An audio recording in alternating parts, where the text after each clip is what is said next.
G'day guys, welcome to the next update. As you'll see, I'm back in landscape mode now.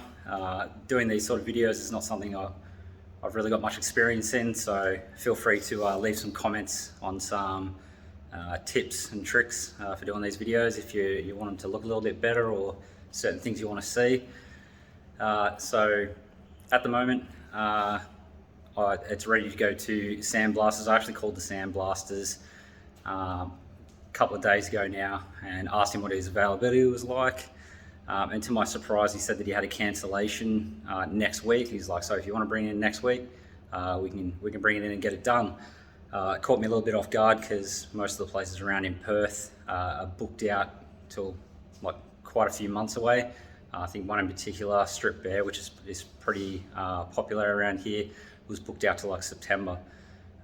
So glad that I can actually get it in there and get it done. After I jumped off the phone to him, because I knew that I wanted to take the roof and the rear quarters back to bare metal before sending it off to get sandblasted, because I didn't want to get those sandblasted and warp the metal.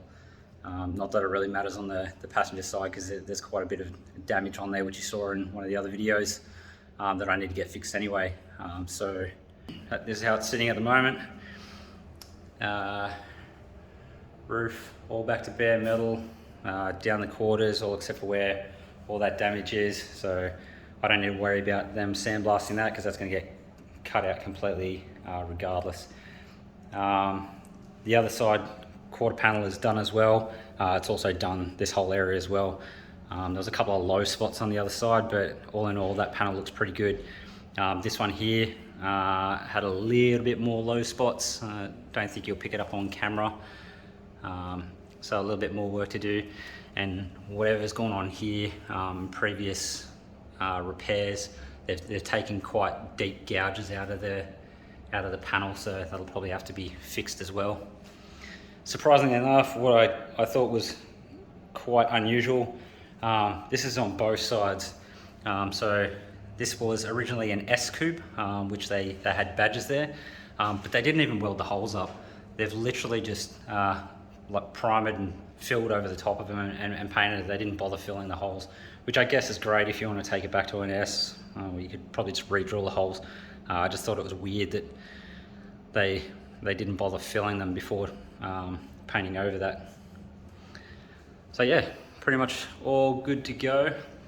I didn't film any of this process, mainly because it would have been extremely boring. The paint stripper was awesome for getting through the paint and the primer, cut through that like butter. It was really good. But whatever this factory red undercoat is in here was also underneath the primer. That was an absolute prick to get off. Like, it just did not want to budge with the paint stripper at all. What I ended up having to do was putting the paint stripper on there and scrubbing it to try and loosen it up slightly, and then use a razor blade to try and like scrape off as much as I could, to the point where it was actually easy to sand. Because if you didn't take any of that off, sanding it with especially only 180 grit just didn't do anything at all. I was wasting my time. So yeah, it is now Monday. The car's due to get taken to the sandblasters on Thursday, so I'll get a video of that getting picked up, and then probably after I get it back from the sandblasters, and see what other surprises we find hidden away. So a couple of things happening today. LC is going off to sandblasting, so just waiting for the tow truck driver to arrive, and it goes up to Wild West Blasting. Another thing, so got a notification from Ozpost today that my GTR dash that I bought from Troy Billington over in Queensland is due to arrive today. It's another little present ready to go. Also need to give a massive shout out to Pickles down in Mandurah. So I know he and a couple of his mates follow my build. He has been a massive help in getting the ball rolling for the LC being able to be engineered with a V8 in it. So Pickles has just gone through the whole entire process with his LC. He's been going backwards and forwards to the Department of Transport, getting documentation for the LC to actually fall under the heavier weight category, which he did find that documentation. and he's basically done all the hard work and then passed all that on to me. So hopefully things will run a lot smoother. So thank you very much for all that. It is going to save me a lot of trouble, and pretty excited to say that yes, the LC will actually be able to be engineered and registered in Western Australia with the V8 in it, which was my end goal for the car. So yeah, I'm just going to hang around, wait for this tow truck driver to show up, and I'll probably add some more video once it gets back from the sandblasters, and see if there's any more surprises underneath the paint that I hadn't already uncovered. She is, it's all loaded up. About to head off for sandblasting. Hopefully in a couple of days we'll get it back and see what else we're working with. So I'm just here picking the LC up at Wild West Blasting. Overall, still pretty happy with the condition of the car. A couple of small things that we didn't know was under the paint, so a little bit of a rust spot there. A little bit on the dash, which may need a little bit of a repair there, but I think for the most part the dash pad will cover some of that as well. All the inside done, come up quite nice.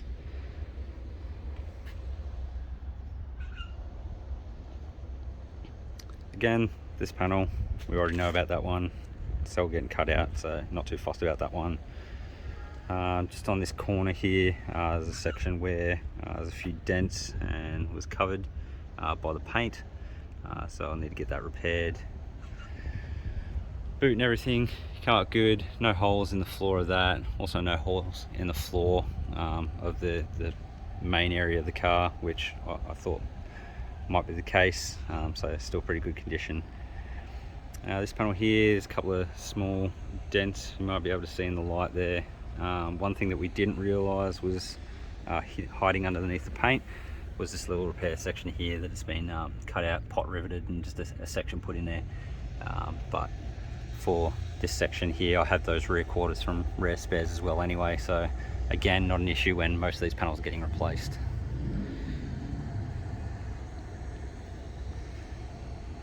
This side good, no rust in that sort of area, that all seems pretty good. And engine bay is all good as well, so doesn't seem to be any issues in engine bay at all, which didn't really expect anyway. So alright, so now that the car's back home, now begins the fun of trying to get all the sand out of the car. There is quite a bit of wet, clumpy sand. Unfortunately for me, it's right in all these little nooks and crannies up here, so I'm lucky that my hand is just small enough where I can actually fit it through there and sort of scrape all along there with my fingers to try to get the most of it out. But noting how wet it is, I might have to leave that until it dries up a bit, and then do the other side as well. That's all the stuff that's just falling out from the top. I did start off with compressed air and the vacuum, but noting how thick and clumpy it is, I think that's probably not the best way to do it at the moment. It'll be a bit better. So that's probably going to keep me busy for a little while. Noting the next thing on the list after this is all tidied up is to get the car to get some metal fabrication done. I just got to let my finances recover a little bit better before I start going and booking all that in. There's a lot of this stuff that I'd like to do myself, but some of it's a bit outside my skill set, and I really don't want to stuff this up. If it was my old VH or whatever, I'd probably give it a crack, but this is something that I want to do once and do it right. So yeah, special thanks goes out to Adam at Wild West Blasting. Thanks for getting me in there to be able to get the car blasted. Done at a decent price too, so pretty happy with that.